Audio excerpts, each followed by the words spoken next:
Hello, everyone. It's Mr. Barden here.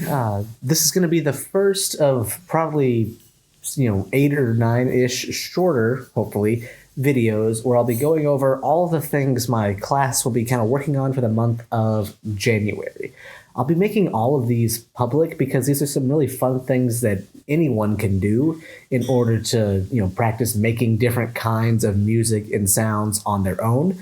But this will just kind of be the intro for everything. That way I'm not having to repeat all of it, a ton of times. Just a few things before I get started. You may have noticed this is nowhere close to my original, where I record things. I'm recording this over winter break. I'm visiting family, so there may be noises, sounds, stuff happening. There's just other people here, which, is different than normal. So just FYI. But with that being said, let's just kind of break down what I'll be doing and having my students do. And then I'll be making a separate short little video for each of these projects that you can see on the screen right here. And we'll just break all of them down, go into what we need to know for each of them, and hopefully each of these videos will be relatively short. So the idea is what I'm doing here is all of my students are going to have to do one particular project, and that one's already available for them. But then they can pick and choose any 5 of the remaining 7 to complete. This way, the students can pick and find exactly what interests them. But there's still enough of a variety that they still have to practice and know a lot about what's going on. So. That's what we have happening there. I've got a total of 7 different tracks that involve, creating mostly audio, but one of them is video, and another one that is a report about a genre of music. So just to briefly go over all of them, I have one where students will make a mock podcast episode, and if they wanted to keep going with that, they could. That would be really fun. One where they add Foley and backing soundtracks to a video, like a project we did previous in the year, but this is a little bit more in-depth. One where they make some music using only samples. One where we remix a song that already exists. One where you make sounds using just drums and MIDI synthesizers. One where you record a live drum beat and utilize that. And one where you make essentially a demo recording of a hypothetical song using all of your knowledge. So those are the main 7 right there. And then again, a report on a particular genre of music that you like. That's all there. If we just kind of pull this up, I've written out a lot of this in a lot more detail. So one thing I like to do for my students is, try to make things, even if there's a lot of it, just put everything for them ready to go. And this is important for any of the projects here. And that is, I have a checklist for each of the students here. So I'll go in and you'll see your name in the checklist. And right now it's empty, so I'll just open it up. But you'll see your name there. And basically, as you complete it, I'll just hypothetically say, there's me. And as you complete these, you just put a little X into them, and it will change to green, indicating that you have completed it. So this is how you, and also me for grading. So it's important that you do this. It is important that you do this.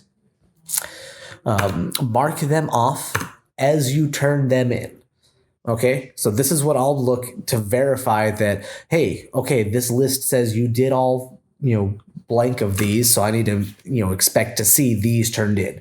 If there's not a matchup, I'm going to assume you just didn't do it until I find the project. So as you finish and turn them in, I want all the students in the classes to just tick it off on the list. So again, there's 8 little audio projects and then a report on a genre of music. And I'll again be breaking each of these down in more detail in their own separate video.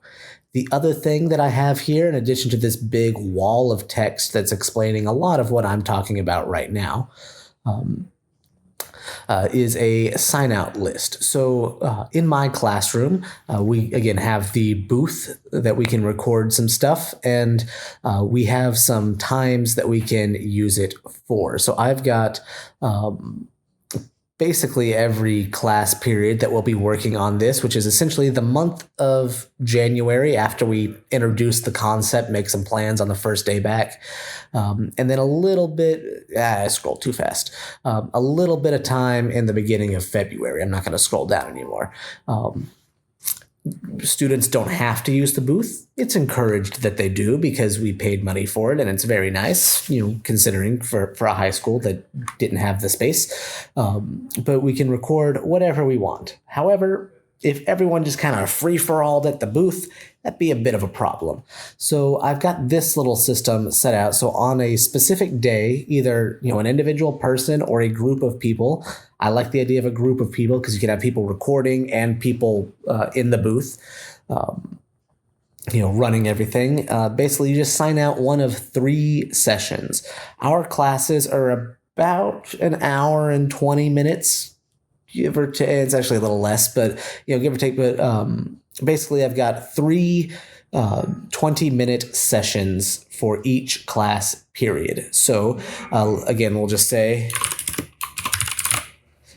Mr. Barden, I'm going to work on project 3. I don't recall which one that was offhand, but I'm going to work on that first thing on the 10th. That means that on that day, after I take attendance, next 20 minutes, boom, it's yours. There you go. And you can work in the booth as we go. After that, if there's another group,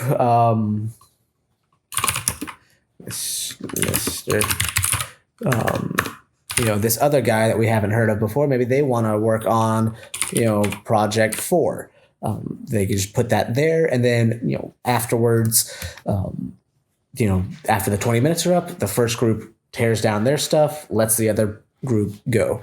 If there's an empty spot, those are up for grabs.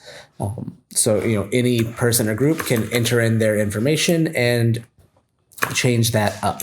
So if maybe a person wanted to go here and no one wanted to go here in the middle, well, then this first group could either go longer, the third group could go sooner, or another person could sign up right there. So it's fairly flexible. I'll be in the classroom to help with any conflicts that may arise with this, but that's the general idea, is 3 slots per class period in order to record whatever you need in the booth. They're about 20 minutes each just because of our time. I've got all this written in a lot more detail. Again, I'm just wanting to introduce the concept, introduce all the stuff that I'm not going to, have to repeat a whole bunch of more structure, things like that.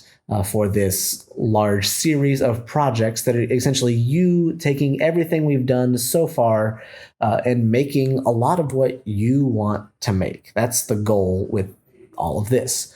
So with that being said, I think I'm going to start wrapping this one up. You can see all of these once they go live in my Google Classroom. The due date will all be there. That's when all of them are hard due. So again, you should be completing a few of these, a week. 2-ish would probably be a good place to be.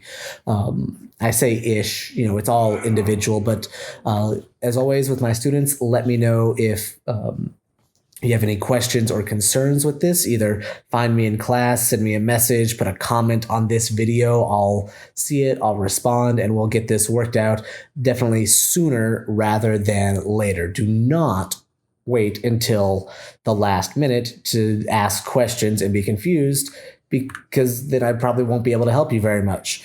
Again, ask things when they pop up. And then I'll do my best to help you there.